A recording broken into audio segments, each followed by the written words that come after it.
औज़ुबिल्लाहिमिनश्शैतानिर्रजीम बिस्मिल्लाहिर्रहमानिर्रहीम। अस्सलाम वालेकुम डियर स्टूडेंट्स, उम्मीद है आप सब खैरियत से होंगे। आज हम पीरियोडिक टेबल के बारे में पढ़ेंगे कि पीरियोडिक टेबल की डिटेल्स क्या हैं, किस तरीके से। आपने देखा ना कि हमने पीरियोडिक टेबल में पढ़ा है कि पीरियोडिक टेबल जो है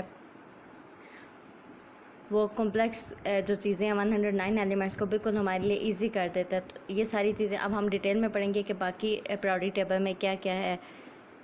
आपने एस और पी ब्लॉक के बारे में पढ़ा, हमने देखा है सब शेल्स। जब मैं आपको चैप्टर नंबर 1 में पढ़ा रही थी तो उसमें मैंने आपको बताया था एस ब्लॉक क्या होते हैं या पी ब्लॉक क्या होते हैं, ये सब शेल्स होते हैं।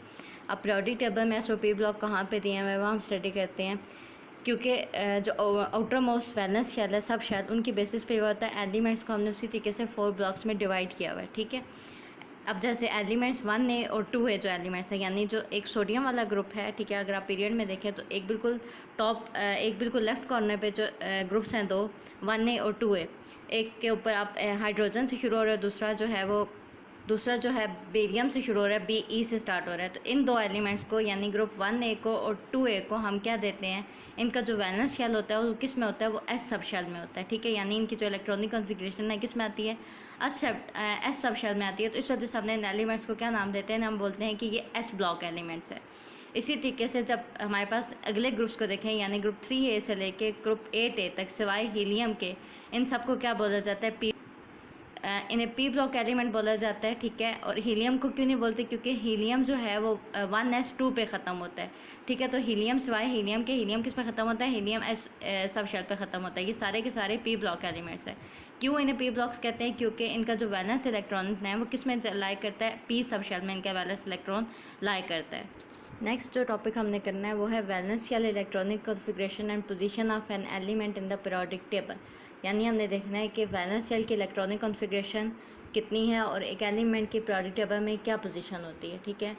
You can determine the valence shell electronic configuration of an element from its position in the periodic table. हम किसी भी एलिमेंट की वैलेंस शेल जो इलेक्ट्रॉनिक कॉन्फ़िगरेशन है वो उसकी पोजीशन से हम पता लगा सकते हैं, ठीक है, कि पीरियोडिक टेबल में उसकी पोजीशन कहाँ पे है। इससे हम पीरियड नंबर जो होता है वो इंडिकेट करता है n value of the valence shell, यानी जो हमारे पास शेल का नंबर है वो कौन बताता है, वो हमारे पास पीरियड नंबर बताता है। वेयर है जो जबकि जो ग्रुप नंबर है वो हमें बताता है कि number of electron valence shell में कितने हैं।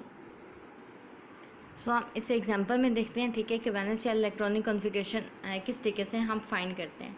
सबसे पहले जो क्वेश्चन है आपका एग्जांपल 3.3 है, write the valence shell electronic configuration of the following elements from their position in the periodic table. उन्होंने कहा कि आप वैलेंस शेल इलेक्ट्रॉनिक कॉन्फ़िगरेशन लिखेंगे, जो इन्होंने हमें एलिमेंट्स दिए हैं, 2 एलिमेंट्स उन्होंने दिए हैं, उनकी हमने पीरियोडिक टेबल में इनकी पोजीशन के लिहाज से हमने क्या लिखना है, इनकी हमने लिखनी है वैलेंस शेल इलेक्ट्रॉनिक कॉन्फ़िगरेशन।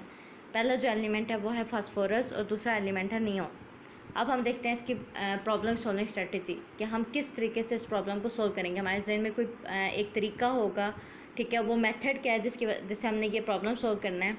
सो हम अगर हम याद रखें तो जो पीरियड नंबर होता है वो क्या होता है, n value of valence shell. Period number मैंने अभी आपको बताया कि क्या होता है, वो उसका वैलेंस शेल का जो नंबर होता है वो होता है। और ग्रुप नंबर क्या होता है, नंबर ऑफ वैलेंस इलेक्ट्रॉन्स के। ग्रुप नंबर बताता है कि वैलेंस इलेक्ट्रॉन्स कितने हैं।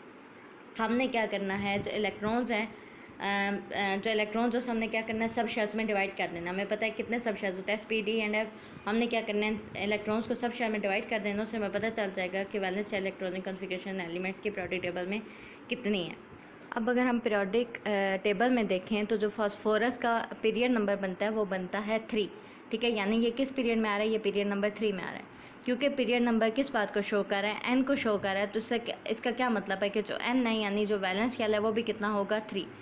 इस वजह से जो एन अगर 3 है तो ये किस बात को रिप्रेजेंट कर रहा है, कि कौन सा वैलेंस शेल है, ये एम है। हमने बोला है ना कि एम में कितना, एम का जो एन वैल्यू है वो कितनी होती है, 3।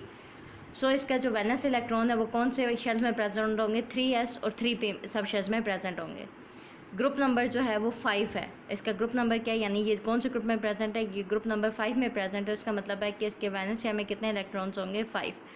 अगर वैलेंस शेल में 5 इलेक्ट्रॉन्स और हमें पता है कि वैलेंस शेल पे क्या बनेगा, 3s तो नहीं होगा क्योंकि s में तो 2 आते हैं, तो इसका मतलब है ये 3p में होगा, ठीक है। तो इसका मतलब है 2 इलेक्ट्रॉन्स जो हैं वो 3s सब शेल में आएंगे और जो बाकी जो हैं 3p में आ जाएंगे, ठीक है। इस वजह से इसकी जो वैलेंस शेल इलेक्ट्रॉनिक कॉन्फ़िगरेशन होगी वो क्या होगी, 2s।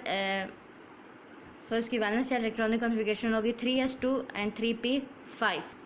तो इसकी वैलेंस शेल इलेक्ट्रॉनिक कॉन्फ़िगरेशन होगी 2s कि 2s2 3s2 एंड 3p3। तो इसकी हम क्या हो जाएगी, इसकी इलेक्ट्रॉनिक जो वैलेंस शेल इलेक्ट्रॉनिक, अगर हम वैलेंस शेल को देखेंगे तो इसकी हम पूरी बता दूँगा। मैं इसकी वैलेंस शेल बताऊँ तो क्या बन जाएगी 3s2 एंड 3p3।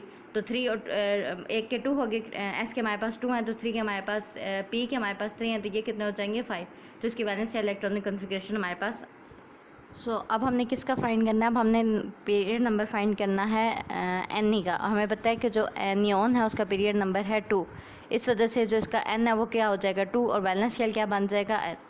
अब एल के अंदर हमें पता है कि वैलेंस शेल कौन से होते हैं, 2s एंड 2p इसके सब शेल्स होते हैं। हमने ये पढ़ा है सेकेंड चैप्टर में जब हम इलेक्ट्रॉनिक कॉन्फ़िगरेशन पढ़े थे। अब जो नियॉन है उसका ग्रुप नंबर क्या है 8, इसका ग्रुप नंबर है 8। इसका मतलब है इसके अंदर कितने इलेक्ट्रॉन्स हैं, 8 इलेक्ट्रॉन्स हैं इसके वैलेंस शेल में।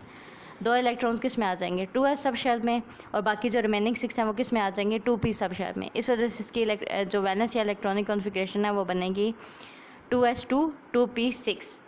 ठीक है। इस तरीके से क्या है कि हम इलेक्ट्रॉनिक कॉन्फ़िगरेशन जो है पीरियड नंबर और ग्रुप नंबर से हम फाइंड कर सकते हैं।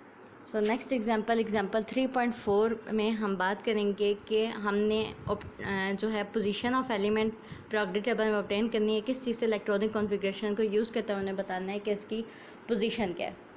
Question is find out the position of the following elements in the product table from the electronic configuration. अब इन्होंने हमें क्या दिया है, इन्होंने हमें इलेक्ट्रॉनिक कॉन्फ़िगरेशन का फाइंड करनी है, उसके बाद हमने बताना है कि इनकी पोजीशन क्या। 2 एलिमेंट्स जो हमें बताए, एक है नाइट्रोजन और दूसरा है ऑक्सीजन।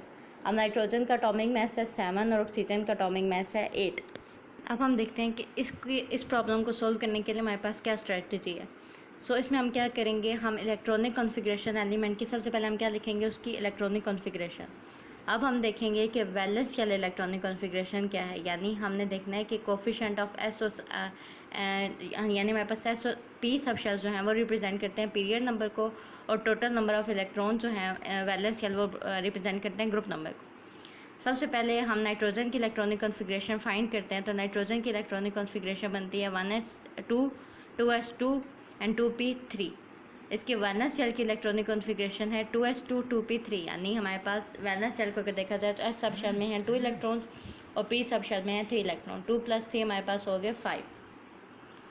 ठीक है। तो हमारे पास इसका पीरियड नंबर बनता है 3 और ग्रुप नंबर बनता है 5। पीरियड नंबर हमारे पास बनता है 2 एंड ग्रुप नंबर बनता है हमारे पास 5। हमारे पास पीरियड नंबर 2 क्यों बनता है, क्योंकि हमारे पास कौन सा शेल आ रहा है, हमारे पास शेल आ रहा है एल, यानी जो हमारे पास आउटर शेल देखा जाए तो क्या बन रहा है 2s 2p बन रहा है। तो ये किस सब शेल्स हैं, ये एल के सब शेल्स हैं। एन हमारे पास क्या है 2, तो पीरियड नंबर क्या हो गया 2 और ग्रुप नंबर हमारे पास हो गया 5। तो नाइट्रोजन जो है second period of group 5a में प्रेजेंट है। ग्रुप 5a के सेकंड पीरियड में क्या है, नाइट्रोजन प्रेजेंट है। अब हम फाइंड करेंगे जो हमारे पास सेकंड पीरियड दिया हुआ है, जो सेकंड हमें एलिमेंट दिया हुआ है उसकी इलेक्ट्रॉनिक कॉन्फ़िगरेशन। पहले हम देखते हैं ऑक्सीजन की इलेक्ट्रॉनिक कॉन्फ़िगरेशन क्या है। ऑक्सीजन की इलेक्ट्रॉनिक कॉन्फ़िगरेशन बन रही है 1s2 2s2 2p4। अब इसके वैलेंस शेल में इलेक्ट्रॉनिक कॉन्फ़िगरेशन क्या बन रही है, जो लास्ट 2 होते हैं उन्होंने हम क्या लेते हैं, वो वैलेंस शेल होते हैं। ठीक है। तो इसकी लास्ट बन रही है 2s2 और 2p4। तो पीरियड नंबर क्या हो गया, वैलेंस शेल कितने हैं इसमें, 2 सब शेल्स हैं, एक एस सब शेल है और एक पी सब शेल है। पीरियड नंबर क्या हो गया 2, यानी ये भी कहाँ पे बिलोंग करता है, ये भी बिलोंग करता है जो हमारे पास शेल है एल से, और एल के हमें पता है कि 2 सब शेल्स होते हैं, एक होता है एस और दूसरा होता है पी। और ग्रुप नंबर क्या हो गया 2 + 4 = 6। तो ये कहाँ पे ऑक्सीजन जो है ग्रुप 6a के सेकंड पीरियड में प्रेजेंट है। ऑक्सीजन कहाँ पे प्रेजेंट, ऑक्सीजन प्रेजेंट है हमारे पास ग्रुप 6a के सेकंड पीरियड में। इस तरीके से क्या है कि हम इलेक्ट्रॉनिक कॉन्फ़िगरेशन की वजह से सारे हम अपने एलिमेंट्स को फाइंड कर लेते हैं, एलिमेंट्स की पोजीशन को हम फाइंड कर लेते हैं, और इससे हमें पता चलता है कि हमारे पास जो प्रोडक्ट टेबल है उसे याद करना हमारे लिए कितना आसान हो जाता है। आज का हमारा लेक्चर इतना ही। इंशाल्लाह नेक्स्ट क्लास में हम नेक्स्ट लेक्चर करेंगे। अल्लाह।